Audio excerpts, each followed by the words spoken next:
All right, everybody, we're going to learn about inverse functions. So this is coming from 4.2 entitled Inverse Functions. We're going to start with the definition.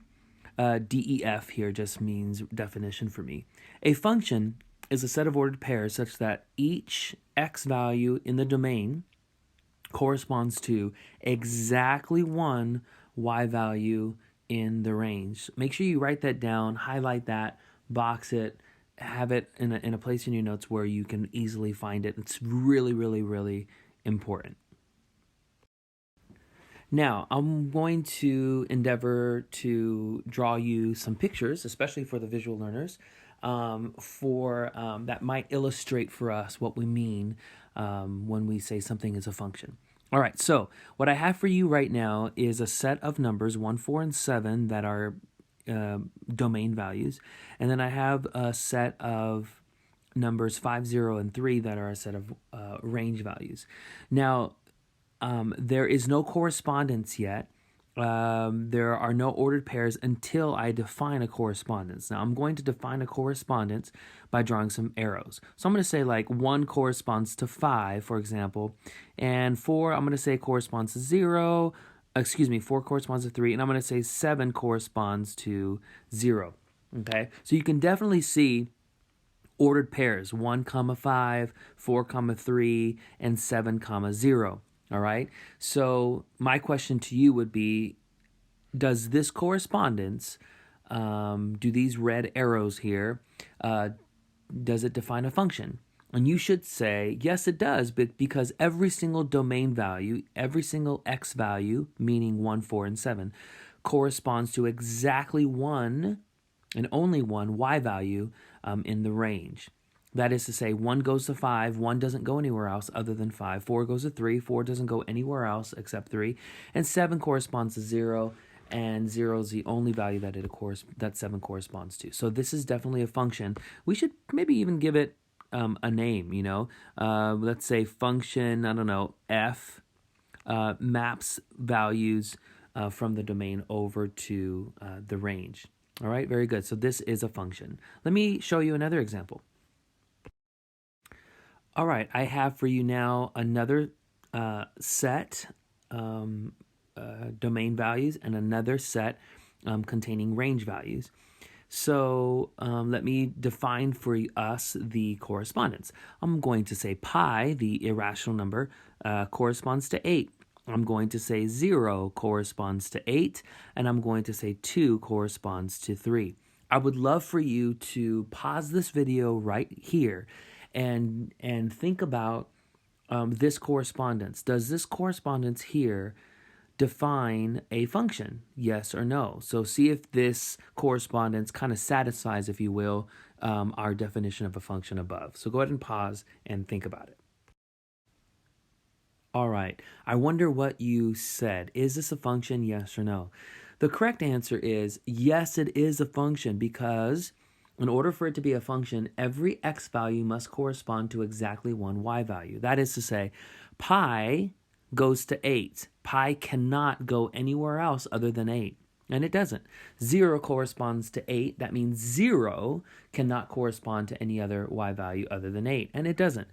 Finally, 2 corresponds to 3, and in order for this to be a function, 2 cannot correspond to any other value except 3, and it doesn't. So every single x value in your domain, namely pi, 0, and 2, corresponds to exactly one y value in the range. So this is definitely a function.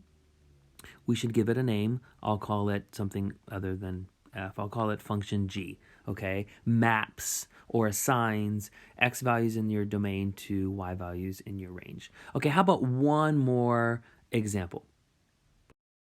Okay, everybody, one last picture for you to look at.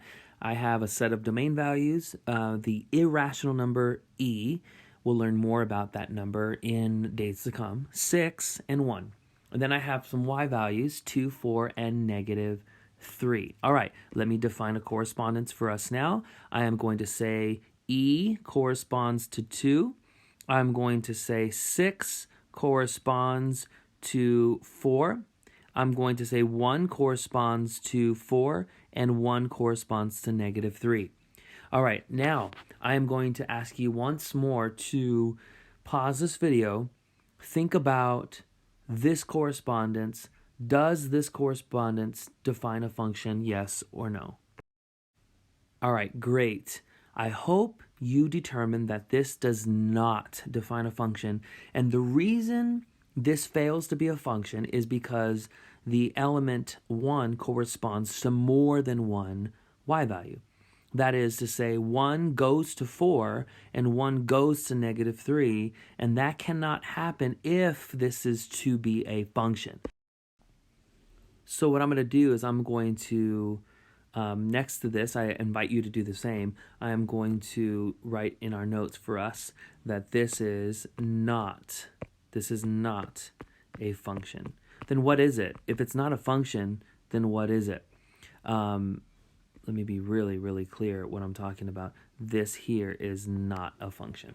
All right, so what is it? Well, it's a relation. A relation is a set of ordered pairs, and that's what it is, but it's not a special kind of relation. It's not a special kind of ordered pairs, such that every x goes to exactly one y. So it's not a function, all right? All right, cool. We're going to continue our lesson on inverse functions. We haven't defined an inverse function yet. All we've defined is a function. What is a function? Now, what I would like to introduce now is something called the vertical line test. Now, the vertical line test is a test that we can use fairly quickly, actually, and it will help us determine whether the graph is the graph of a function or not. There are many graphs out there, so it'd be nice to quickly determine, is the graph that I'm looking at the graph of a function? All right, here is the vertical line test. If a vertical line can be drawn so that it intersects the graph more than once, then the graph is not the graph of a function. Just a few things you may want to underline. It says more than once. So you're looking for a vertical line to be able to be drawn so that it intersects the graph, touches the graph more than once. And another thing you may want to consider underlining or circling, it says then the graph is not the graph of a function, all right, if this happens. All right, so what I'm going to do is maybe give you a few images or pictures, some graphs to consider, to look at, and then you use the vertical line test to determine whether the graph that I provide is the graph of a function. Okay, I have drawn 6 different planes, Cartesian planes, and I am going to quickly, this is just a quick a sketch I'm going to provide. I'm going to quickly sketch 6 different graphs for us, okay? 6 different graphs for us to look at, all right? Alrighty, got 3 already on there. And I'm doing these just kind of like whatever comes to mind here as far as graphs that we've looked at, graphs that we've seen, and maybe even some that we haven't seen yet. Okay. Something like this. Okay. All right, this should be good enough. All right, so what I would love for you to do is to maybe even pause this video and to see if you can use the vertical line test to determine which of these graphs are the graphs of functions. All right, I hope you tried it on your own. Here I go. I'm going to try to draw a vertical line through each graph. All right, for the first one, no matter where I choose to draw a vertical, I'll try to do the vertical line in a dashed line here. No matter where I choose to draw a vertical line through this diagonal line here, the graph will only intersect that vertical line that I drew only one time. No matter where you choose to draw the vertical line, it will intersect a graph only once. So what is the conclusion? This is indeed a function, all right? To denote that, yes, this is a function, I'm just going to put a green check mark, if that's okay with you. So, yes, it is a function. Let's go to the next one. All right, so I am going to draw a vertical line through this graph right there. And no matter where you choose to draw a vertical line through this horizontal line, it will only cross once right here. So therefore, this graph is the graph of a function. So another check mark for us, okay? All right, let's continue, guys. The next graph we have here is a vertical line. And we're going to try to draw a vertical line through this vertical line so that it intersects it. So I guess I'm using red for my vertical line test here. So when I draw the vertical line, it indeed crosses through, it intersects the graph. How many times? Well, infinitely many times, really. So it'll intersect the graph right here, right here, right here, right here, right here, right here. I mean, infinitely many times. So this graph of the vertical line here fails miserably. This graph of a vertical line is not the graph of a function. So a big X here, meaning the big green X, just for me for now, means that it didn't pass the vertical line test. So that's not the graph of a function. It's a graph of an equation, but it's not the graph of a function. Let's go to the next. No matter where you choose to draw the vertical line through this upward opening parabola, it will only cross one time right there. And, you know, no matter where you choose to draw the vertical line, it will only intersect your parabola once. So because of that, I can say, yes, indeed, this parabola is the graph of a function. That should not surprise you because you and I spent a lot of time graphing and studying these curves, these parabolic curves. We call them graphs of quadratic functions. Now, when we go to this parabola, however, which is opening sideways, if we draw a vertical line right here, you know, like that, then you can hopefully clearly see that it's crossing your graph twice, right here and right here, right? And that happens for almost any vertical line that you draw through this parabola. It'll cross more than once. So our conclusion is the graph of a parabola opening sideways like this is not the graph of a function. Let's go for one more. I tried to draw the graph of a polynomial function. Well, I guess I just gave it away right now, but let's see if this is the graph of a function. No matter where you choose to draw a vertical line, it will cross your graph only one time, no matter where you choose to draw it. So therefore, we can say this is indeed the graph of a function. It passes. It passes, all right? So that's how the vertical line test is used to determine whether the graph is the graph of a function or not. Let's continue. All right, we're continuing our lesson in 4.2 entitled Inverse Functions. All right, so far we have defined what a function is. We understand how to also use the vertical line test to determine whether the graph is the graph of a function. The next thing I would like to define for you is a one-to-one function. All right, here we have the definition of a one-to-one function. A function is said to be one-to-one if different inputs determine different outputs. I can say it another way. Every time you plug something different in, you get something different out. All right? Different inputs determine different outputs. Let me show you a few pictures, and hopefully this will make, better sense for you.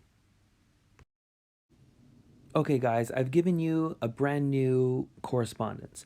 1 goes to 0, 3 goes to 2, 4 goes to 5.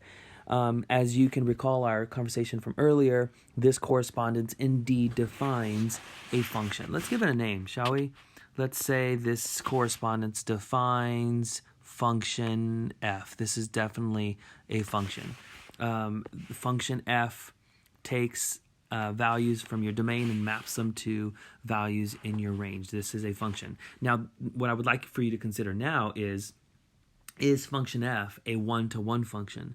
Meaning, does every input go to a different output? Well, let's check. 1 goes to 0. Does anybody else go to 0? No, then that's good so far. 3 goes to 2. Does any other element in your domain map to 2? No. Okay, we're good. 4 goes to 5. Does any other element in your domain correspond to 5? No. Then we're good. Every single element in your domain, 1, 3, and 4, goes to a different output in your range. Therefore, we can say this function is a one-to-one one function. Yes, it is. Now, this is really cool because if a function is one-to-one, I want you to notice what happens when I reverse the correspondence. All right, so when I reverse the correspondence, what I mean by that is instead of 1 going to 0, I want 0 going to 1. All right, so let me prep the board a little bit for us. There. I reverse the arrows. I just turned the arrows around. Instead of 1 going to 0, you got 0 going to 1. Instead of 3 corresponding to 2, you got 2 corresponding to 3. And instead of 4 corresponding to 5, you got 5 corresponding to 4. Because of this, this here is no longer your range, but this is your domain. This here, this field... if I can get it. Got it. Okay, now this field is now your range, right? It's these domain values that are being mapped to the range values. So everything kind of like switched around, didn't it? And that makes sense because a lot of times when people study inverse functions, when they hear or read the word inverse, what comes to mind when you hear the word inverse? Opposite. And so you can see the opposite is kind of happening. Okay, now what I would like for you to consider is this reversal of the correspondence here. So I want you to look here, folks. Look here. Does this correspondence define a function? Does every x value here correspond to exactly one y value here? Yes, it does. Not only is this a function, is it a one-to-one function? Does each of these x values go to a different output? Does each different input go to a different output? Yes. So this is a one-to-one function as well. Right? This is one-to-one as well. And we got this function by reversing the correspondence. Therefore, we call this function f inverse, or the inverse of f. Okay, the inverse of f. This notation right here is how we notate f inverse. So it's raised to the power of -1.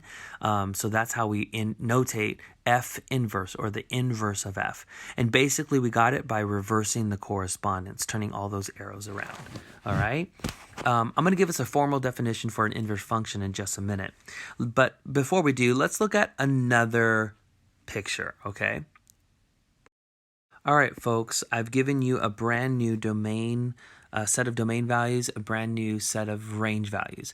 Let me define a correspondence for us. So let me say that 5 corresponds to -2.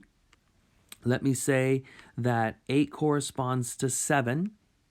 And let me say that 1 also corresponds to 7, okay? Now, I would love for you to answer the following question. Does this correspondence here, does this correspondence define a function, yes or no? Give that some thought. Does every x value correspond to exactly one y value? Let's see. Does 5 correspond to only one y value? Yes, only to -2. Does 8 correspond to only one y value? Yes, only to 7. Does 1 correspond to only one y value? Yes, only to 7. So yes, this is a function. This is definitely a function. Let's give it a name. Let's call this function g. Okay, this is function g. All right. Now, is this function one-to-one? Remember, one-to-one functions say that different inputs go to different outputs. And you can see, hopefully, that this function is not one-to-one, because these two different inputs, 8 and 1, are different inputs. 8 and 1 are different inputs, but they don't have different outputs. They have the same output. Both 8 and 1 correspond to the same exact y value. That doesn't disqualify this from being a function, but it does disqualify this from being a one-to-one function. So this is not one-to-one. Okay? This is not a one-to-one function. Okay, this is not one-to-one. It's still a function, but it's not one-to-one. Now, what I want you to do is reverse the correspondence like we did earlier. All right, reverse the correspondence. Turn these arrows around. All right, folks, I am going to reverse the correspondence like we did earlier. So instead of 5 going to -2, I got -2 going to 5. Instead of 8 going to 7, I have 7 going to 8. Instead of 1 going to 7, I have 7 going to 1. Furthermore, this field here, this set is no longer your range, but this is your domain. All right. Your domain. And then this set here is no longer your domain like it used to be. It is now your range. Again, remember everything is swapping, right? We're talking about inverse functions. Remember that word opposite. Now, the question is, does this correspondence here define a function? You should say no, because this x value here, this input value 7, corresponds to more than one output, right? So you cannot have that action happening in order for this to be a function. So what's really important is that we understand that this is not a function. This is not a function at all. All right? This is not a function. So what happened? You know what? To make this a little more dramatic, I'm going to add some exclamation points there. All right. So what happened when we reversed the correspondence the first time up here, folks, from here to here, when we turned the arrows around, we had another one-to-one function. We call it the inverse of f. But when we reversed the correspondence the second time, so from here to here, we ended up with not a function, like error, not a function. Why did that happen? Well, the reason is because the function we started with, g, was not one-to-one. So then when you reverse the correspondence, you end up with something that's not a function. What am I trying to say? Only functions that are one-to-one have an inverse. Only functions that are one-to-one, when you reverse the correspondence, you get a one-to-one function named its inverse. Okay? What we just determined is something really important. So let me write it down for us. All right, so please add this statement to your notes. Only one-to-one functions have an inverse function. That's really important. In order for an inverse function to exist, the function would have to be one-to-one. All right? Now, I'm going to now give you the formal definition for an inverse function, but before I do, I would like to show you one more picture really quickly for reference. All right, consider this picture. It is a function. 1 goes to 10, 2 goes to 20, 3 goes to 30. So this is definitely a function. Not only is it a function, it is a one-to-one function. This is a one-to-one function. I named it f. Watch this. It has ordered pairs of the form 1, 10, does it not? And then it also has an ordered pair 2, 20. And then it has the ordered pair 3, 30. These are the ordered pairs that make up function f. Function f consists of ordered pairs of the form 1, 10, 2, 20, and 3, 30. And it is a one-to-one function. Now, let's reverse all of the correspondence like we did earlier. Okay, everybody, I reversed the correspondence for us, turned those arrows around, opposite direction. Now, instead of 1 corresponding to 10, you got 10 corresponding to 1. Instead of 2 corresponding to 20, you have 20 corresponding to 2. And instead of 3 corresponding to 30, you have 30 corresponding to 3. This is a function for sure, and it's not only a function, it is a one-to-one function, and we are going to call it f inverse, okay? And again, the notation for f inverse, I'm giving it to you here, f, and then kind of raised to the power of -1 there.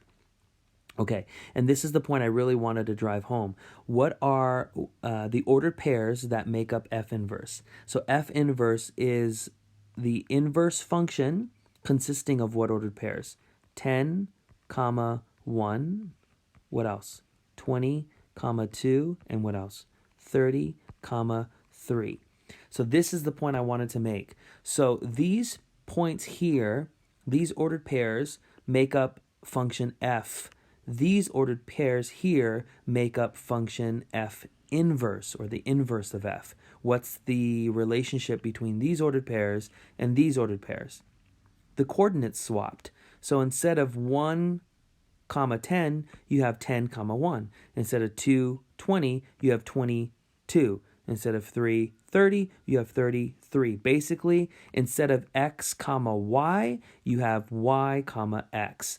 So this is what I would like to say. If you know all of the ordered pairs for function f, to get the ordered pairs for f inverse, all you got to do is swap the coordinates, and then you have the ordered pairs for the inverse function f. All right, I have for us the formal definition for an inverse function. If a one-to-one function named f consists of ordered pairs of the form x, comma y, then the inverse function of f, denoted with f with the little exponent of -1, is also a one-to-one function consisting of ordered pairs of the form y, comma x. Now, there's a quick test that you can use to determine whether the graph is the graph of a one-to-one function, and it's called the horizontal line test. The horizontal line test is used very, very similarly to the vertical line test. The only thing is the horizontal line test is used to determine whether the graph is the graph of a one-to-one function. All right, the horizontal line test says if a horizontal line can be drawn so that it intersects the graph more than once, then the graph is not the graph of a one-to-one function. Like I did earlier with the vertical line test, I'd like to give you a few graphs to look at and see if you can determine, by using the horizontal line test, which graph is the graph of a one-to-one function. Okay, everybody, I've given you 6 different graphs to look at. And what I want you to do is use the horizontal line test. Draw a horizontal line through each of these graphs and determine whether the graph is the graph of a one-to-one function. I'll let you work ahead of me. Go ahead and pause the video and draw a horizontal line through each graph. All right, so for the first one, no matter where you draw a line through, no matter where you draw your horizontal line through the graph, it only crosses one time, which is right there. And that's true for wherever you draw your horizontal line. So then this graph is indeed a one-to-one function. So I'll put a check mark. Yes, it is. All right. The next one, however, fails miserably, doesn't it? Like a horizontal line will intersect the graph. I mean, right here, right here, right here, right here, right here. So this is definitely not the graph of a one-to-one function. Okay.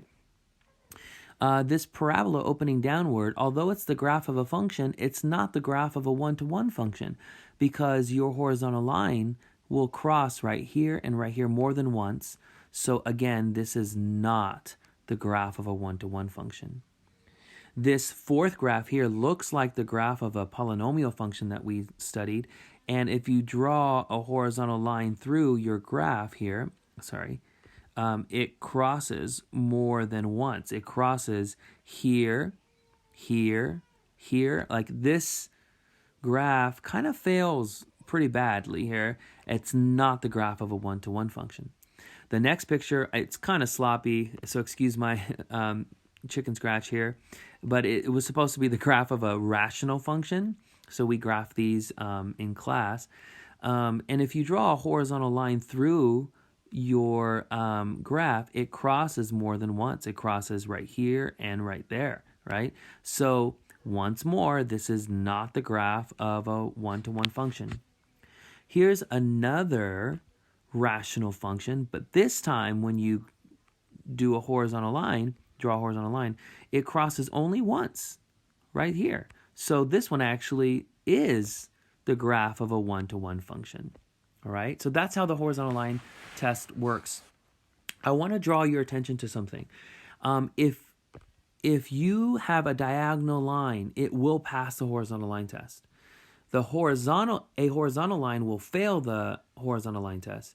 We did not look at a vertical line because a vertical line is not the graph of a function in the first place. So what I'm trying to say is every linear function is one-to-one. Every linear function is one-to-one except the horizontal line, which is the constant function. Okay? I can add that for your notes.